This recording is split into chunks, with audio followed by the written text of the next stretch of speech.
Blog Talk Radio. Hello, everyone. Good morning. This is Laurie Smith on Blog Talk Radio. This is One Child Abuse Survivor to Another. We're on for 30 minutes. It's a live internet streaming radio broadcast. It's 6 o'clock here in the morning, Monday morning, January the 10th. And I'm happy to be here. I'm just waking up, having a coffee, and chat room is open. I wanted to continue on looking at an article from the mentalhealth.net, www.mentalhealth.net. And it's another article by Catherine Patricelli called Why Do People Abuse? We left Friday. We actually finished up an article called Post-Abuse Vulnerabilities. And now I want to look at this article. And then I think from there might be one more article, and then we're going to move on. So sometime this week we're going to move on. But I just wanted to cover a couple more of these articles on here because they're really quite good. And it's interesting. And you know, for survivors of abuse, especially of child abuse, you know, or even domestic violence, right? This is some good information. So I hope everybody will go and check this website out. So thanks for being here. I appreciate it. You know, I'm not a counselor or a therapist. I say this on every show. I'm just a private citizen paying to do my own blog talk shows, and you know, I wanted to be one more voice, right? Just one more voice for, you know, survivors out here to say, hey, you can do it, and just to encourage people to reach out and not suffer in silence and suffer on their own. You know, it's a sad way to live. It's a sad way to be. I know I was like that until about a year and a half ago, I'd say. And so it's important to get some help. You know, if you've been abused and been in this situation, you know, it's a sad place to be on your own and thinking, you know, there's no help out there, there's no hope out there, which there really is. And that's the thing. As you know, I began my healing journey 4 years ago. I never realized that there was so many people out there who would be, you know, if once I reached my hands out, you know, to say, hey, I'm reaching out, all these hands came back to me, so to reach out to me. So that's the thing. It's I never realized there was that much help and support out there, right? So that's why I'm doing these shows, just to encourage people, and also, you know, to be one more voice speaking out against abuse, right? About especially child abuse, right? So that's why I'm doing these shows. And so you have to listen at your own discretion, because all of my shows are very sensitive, and the topics of abuse are very sensitive, right? So some people, you know, it could trigger survivors. You have to know where you're at in your healing journey if you're going to listen to my shows, because you don't want to be triggered listening to it. If it seems that like the show might bother you and it could cause you some discomfort, then you ultimately are responsible for what you listen to. So you need to make sure that you're safe enough and okay enough to listen to my shows, right? And young people under the age of 18, I ask that you have permission to listen to my shows, because there's a lot of adult content on my shows, and I don't know how young the people are who are listening to my shows. So, you know, if you're under the age of 18, just have permission from an adult, you know, caregiver, guardian, someone who you can talk to see if they'll listen to a show or two and see if it's something that you should be listening to, right? So thanks, everybody. I appreciate it. We'll get right into this article here, this topic this morning, and that is, why do people abuse? It's from mentalhelp.net, www.mentalhelp.net, mentalhelp.net. Why do people abuse? That's from Catherine Patricelli. She's written a number of articles on here, MA. This was all written and updated, actually, December the 15th, 2005. So they're a little bit older, but it doesn't matter. The information is still good. So I like what she had to say. Some of her stuff is, when she's talking about things, she approaches it from a little different angle, and that's why I like this set of articles here that were written by Catherine Patricelli, because she sort of approaches it a little differently than a lot of the other websites. And I think that it's kind of interesting to see that how she actually approached it, and it really brought in a different look at the mental issues surrounding abuse, right, and especially child abuse and domestic violence. So it's some good stuff. So I hope you will go there and check this out. There's lots and lots of articles, tons of information on this website. So that's why I think it's very, you know, I'm just sharing it because I found it very interesting and helpful for myself. So so you can go there. The link is in the chat room. You can pop in there if you want to actually read along with me. I'm just going to be reading through here, which I always do, and then I'll be adding, of course, my own stuff. So we'll get right into this. Understanding abuse. She says here, people have difficulty understanding the motives of people who are involved in abuse. Why people choose to abuse other people is a common question. And why adult people who are being abused choose to stay in abusive relationships is another. And neither of these questions have easy answers, and even the strongest attempt to educate yourself as to why people might make these seemingly irrational choices will not lead to complete understanding. Abuse situations must be lived in and experienced before their internal logic makes any sense. However, we can try to do our best to understand. So it's quite interesting. Yes, why do people abuse? And it's a big question because, we look back through history and we think, okay, looking at all the cases out there where people have actually worked on and studied why the abuse happened, they've come up with some pretty good reasons why people abuse, right? But it's a choice. It's clearly a choice. They did discover that after thinking about it clearly enough. Sorry about that. I'm just waking up, so my voice is actually not getting going here yet, but we're working on it. It's hard to say why people choose to abuse another person, whether it's their children or their child or their partner, someone in the family. It's a choice they make, and there's many reasons why people do things like this, actually. But it's hard to understand why they would do it. We can kind of understand some of the issues surrounding mental illness and people with substance abuse problems, and it's people thinking, oh well, they lost control, which is never the case. People have the choice to not abuse, right? So when they're abusing people, it clearly is a choice. And then the whole idea of why do people stay in abusive relationships, and that's the next article that I want to look at here this week, and then we'll move on from here. But these are some really good questions, and that growing up in a situation where abusive home and being abused as a child, and you sort of that's what really got me started on my healing journey, was to sit down and say, what happened?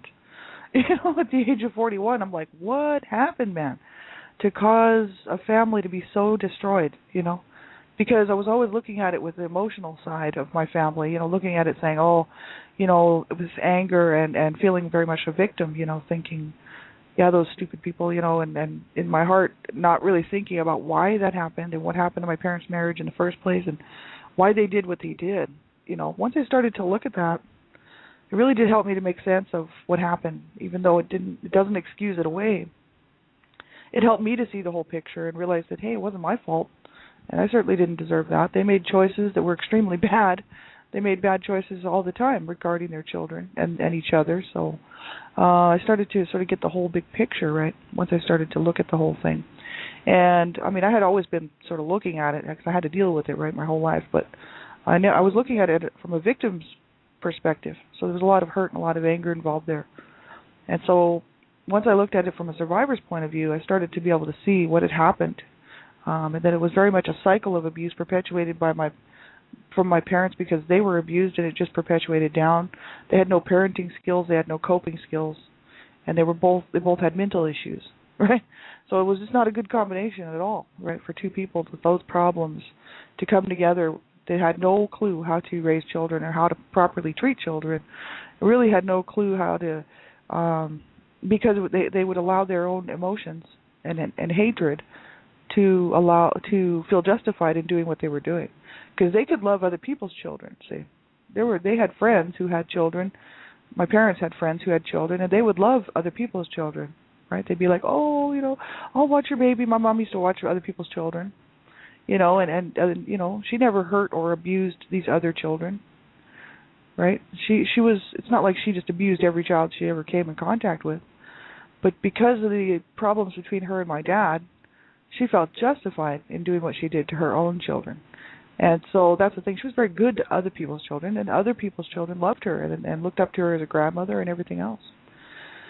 And if they knew, if they really knew what was going on in the home, they would be confused by that because they were so small. They didn't probably really realize what was going on because she was good to them. And then, of course, if they actually knew, because it was some way for them to see what was happening after they were gone and how our parents would treat their own children, it would be very strange for them to see that. They probably wouldn't understand. And so that's the whole issue, right? People, it's very sad what people do to their children, right? Because of their own hurts and their own, or even to their husbands or wives, spouses, partners, whatever, just because of the anger and the shame and the rage in their own situations with these people, that they would become abusive towards other people and their children, right? Especially in their family. It's very sad. And, you just think, well, why did she do that? Why did he do that? You know what I mean?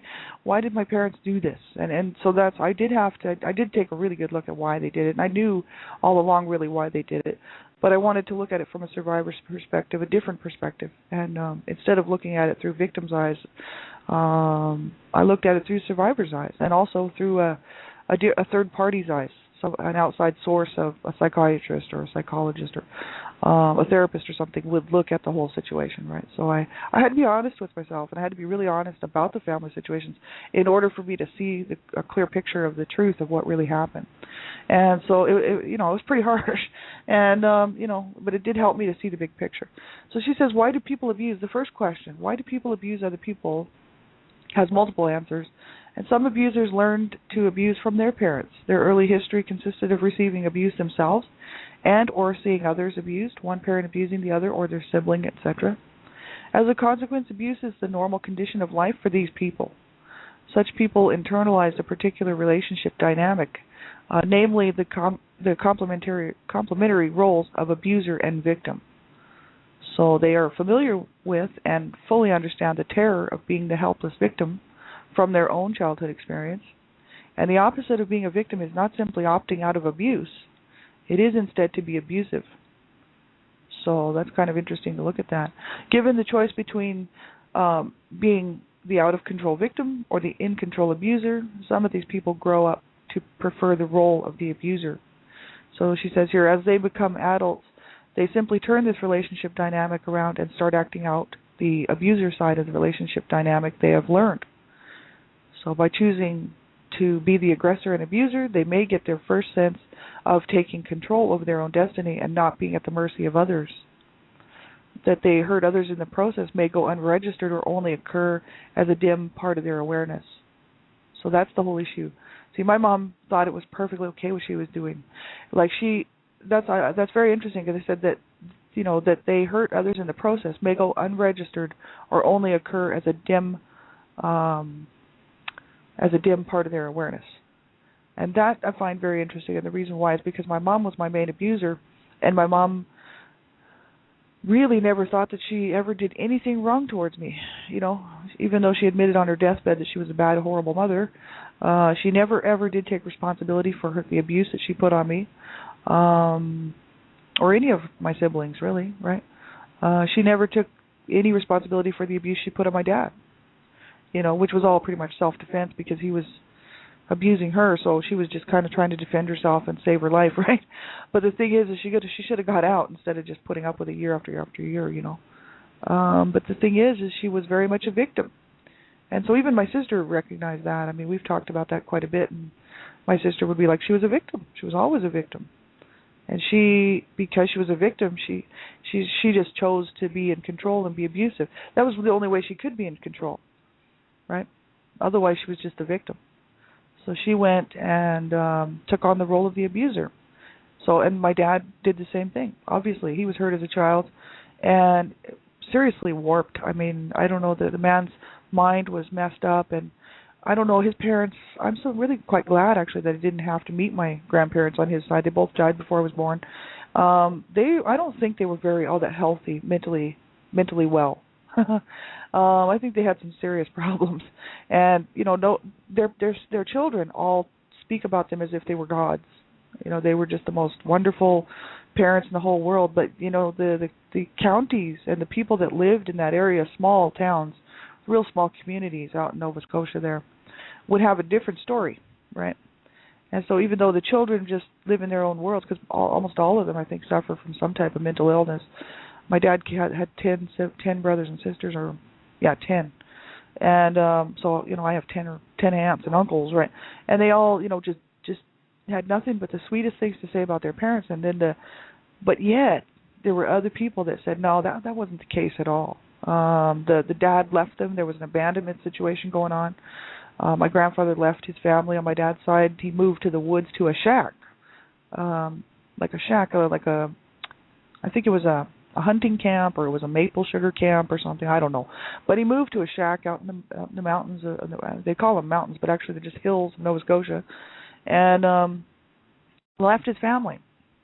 And there was all kinds of talk about, well, why would a man leave his wife and 10 children in 1925, or 26 or 27 or whatever, and in the middle of the Great Depression here, with a woman leaving a woman to fend for 10 children, his wife, and go live in the mountains in a shack. And of course, the family just loved their dad. And some people said that the reason he left the family is because he wanted to be a pianist, and he had a piano out there at the shack, and he wanted to be a famous pianist, and the kids were getting in the way.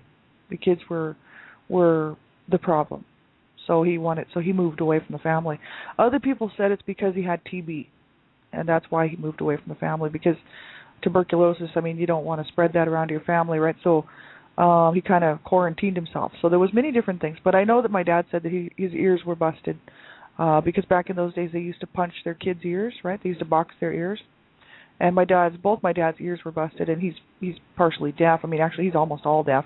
He's been almost deaf more than half of his life. You know what I mean? He's had serious issues with his ears, and I don't think he was treated all that well. I think there might have been some sexual abuse in that family, just from what some of the stories were going around.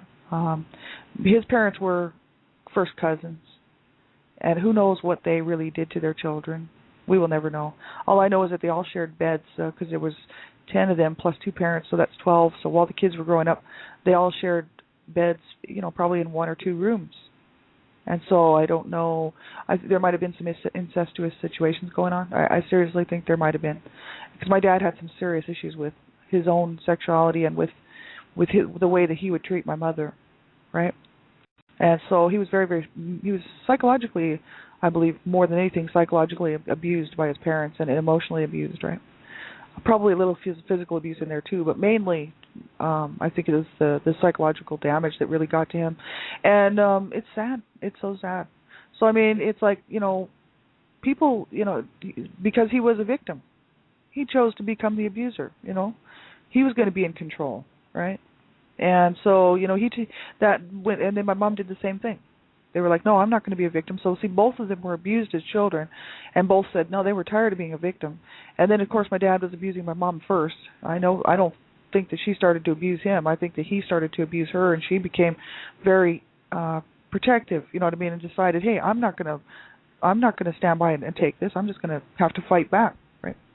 And so that's pretty sad, it's a harsh situation. They never should have stayed married, And even after they had all of us children, they could have split very easily.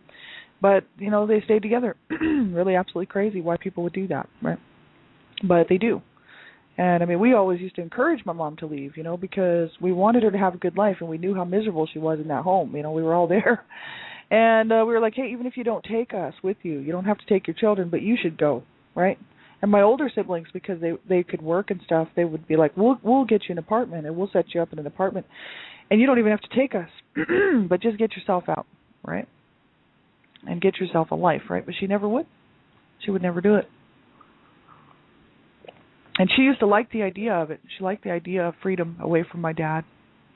And yet she felt sad because I think she truly loved him, And I think that's why she stayed. I mean, she loved him enough to put up with the garbage. Even at the end of the road when she was ready to kill herself, the whole time I was alive pretty much, she was talking about killing herself or killing us or whatever. Always talking about death for sure. And, so I knew she wasn't happy the whole time I was alive, you know what I mean, with her. The whole time after I was born, I knew that she was not a happy woman. And if Mom wasn't happy, nobody was happy, right? So she made very clear that if she wasn't happy, nobody was happy, and my mom was not happy. So we all paid the price, and we all suffered because of that, right? And so that's sad that my parents would choose to do that. And of course, like, my dad's 88 years old, and he's just had another stroke, and his health is not really all that well. For his age, he's doing okay because he was able to walk around. He was never on a walker. He's never been in a wheelchair. He's never been with a cane. I mean, the guy... He's lived 88 years with no cane, no walker, no nothing.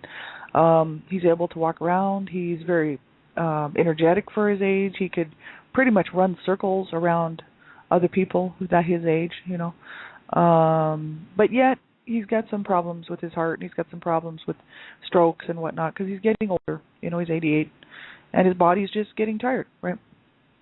So the thing is, he's still living. And, would he take responsibility for his behavior? Never. Never. And even though he has apologized, and I have to give him some credit for that, because he did apologize years and years ago. Not when I was a teenager, but later on when I was in my 30s.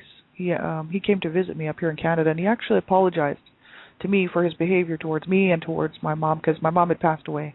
And this was probably about 3 or 4 years after my mom had passed away, and he came up to visit me, and he stayed with my brother and myself. So in between staying with us, he stayed with me for a week, and then he stayed with my bro for a couple weeks out in sort of a rural area here in Alberta. And at that time, he did apologize to me, which was the first time, and I really took it seriously, and I appreciated it. But yet, he would never say what he did. So he will still not ever admit to what he's done to his family, right?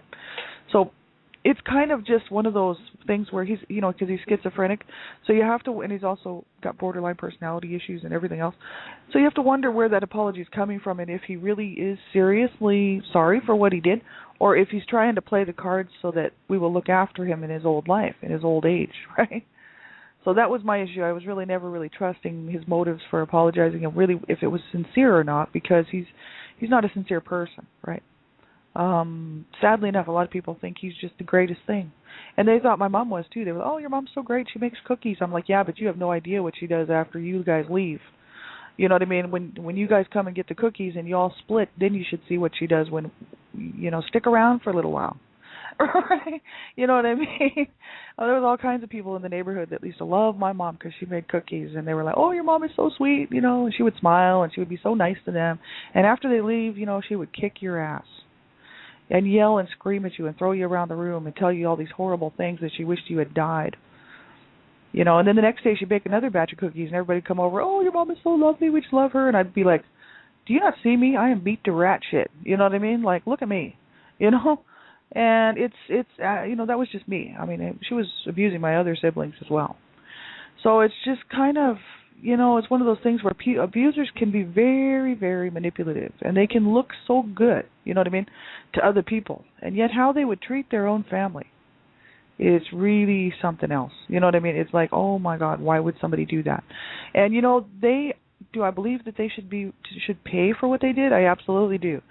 And the thing is I know they're going to pay for it, because I know that God saw all of it.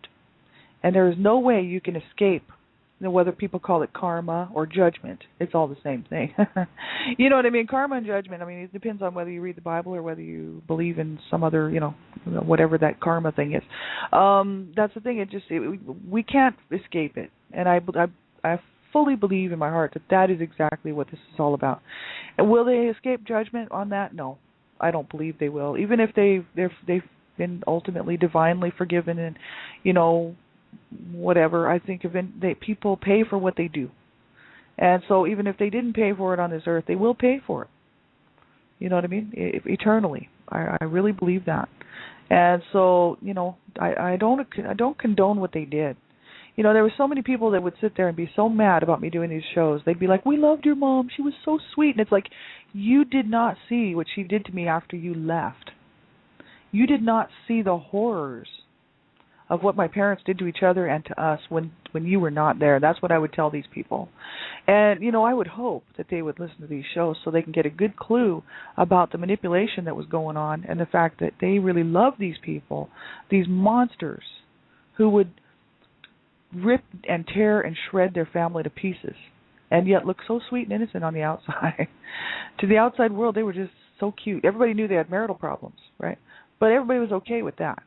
There was no problem that my parents were trying to kill each other on a weekly basis, right? Probably not a nightly basis, but at least a weekly basis, every Sunday, right? Every Sunday it would turn into a war. And Monday we'd all have to go to school going, oh my God, you know what I mean? And wondering who was going to be dead when we got home. And then Tuesday was, more of the same, right? It was absolutely ridiculous. And, that's why I chose to speak out against this stuff, because so many times survivors who have been abused as children, their parents are looked up to. Whoever abused them, even if it's just a relative or another sibling, they're the abuser is looked up to. The abuser is the one who everybody likes.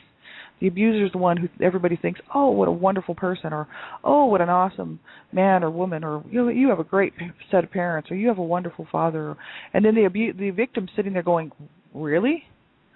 How about you stick around and and see what happens to me when you leave? You know what I'm saying? Like, this is a serious issue, and the reason that I choose to speak out against this stuff is because abusers are manipulative, and that's why people don't realize that abusers, they're everywhere. They're living next door to you and me. Why? Because they're people like you and me who choose to abuse their families. They would do what they do to their children and then go to work, right? Like they would do what they do to their children and then show up for work the next day. And they're not going to say, hey, you should see what I did to my kid last night. I really gave it to him. They might say, hey, why I disciplined my kid. But they're not going to say, I kicked the crap out of him, almost broke his nose, they're not going to tell you what they did. Hit him 30 times with a belt, threw him in the bathtub and beat him, almost drowned him, No, they're not going to tell you what they did to their children. You know what I mean? And here are these people, you sit and you have lunch with them. You know what I mean? And you're going out to the stores with them after work. And you have no idea what they're doing to their children. Because abusers look pretty good to other people. They just look like everybody else. And it is really sad and pathetic that people, if they know that the abuse is going on in the home, that they would rather hang out with the abuser than get that child some help. And that's what happened. People in our neighborhood knew about the abuse because they knew my parents were brought up on charges, and they knew that that the social workers were coming around, right? And that my parents were abusive. They knew this, and yet they would choose to support my parents, the abusers, because my parents were good manipulators. They were like, oh, we are just victims in this, and we love our children. We're just victims in this. You know what I mean? It's like right. They just played it for everything they could get, and it just makes me a little bit grumpy here this morning because abusers are very manipulative. Just so everybody realizes that, right? So yeah, given the choice between being the out of control victim or the in control abuser, some of these people who grew up abused, right, prefer the role of the abuser. So I think a lot of that's that whole cycle of abuse, right? And they may not even realize. She says here that they hurt others in the process, may go unregistered or only occur as a dim part of their awareness. For both my parents, they really felt that they did right by their children. They actually don't take, my dad, even though he apologized, doesn't take any responsibility for what he did to his children. So that's the whole issue, right? Even abuse, for whatever reason, they choose to abuse and then don't think that they're actually abusing their children. See, very sad. So she says here, abusive behavior can also result from mental health issues or disorders. For example, someone with anger management issues, a diagnosis of intermittent explosive disorder, or a drinking or drug problem may easily get out of control during arguments. And that's what she says here.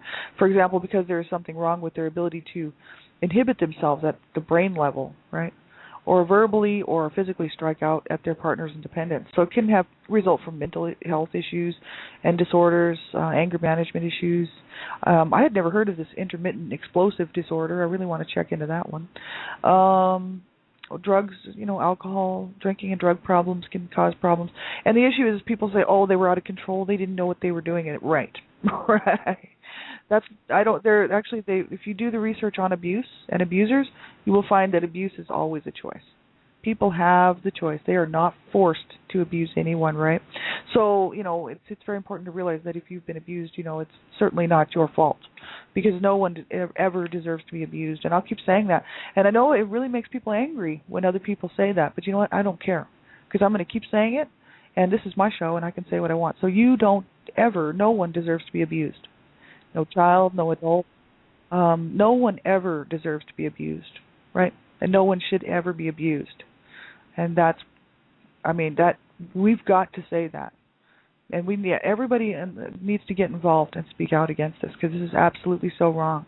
And as a survivor, this is so important to me, because I finally got off the couch and realized, hey, I could make a difference too. I don't have to just let other people do it. You know what I mean?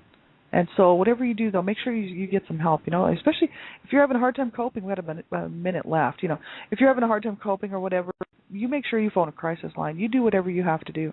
If you can't get a hold of somebody, your therapist or whatever that you usually talk to, or a friend or whatever, then you phone a crisis line. You talk to somebody, right?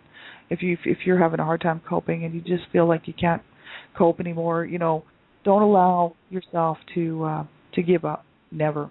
Make a phone call, talk to somebody, right? So I'll be back on tonight on Dreamcatchers Talk Radio, 10 o'clock p.m. Eastern Standard Time, as well as my own show shortly after that. So have a great night, everybody, and we'll talk to you real soon, or great day, actually, and we'll talk to you soon, and take good care of yourselves, and we'll see you around. Bye-bye.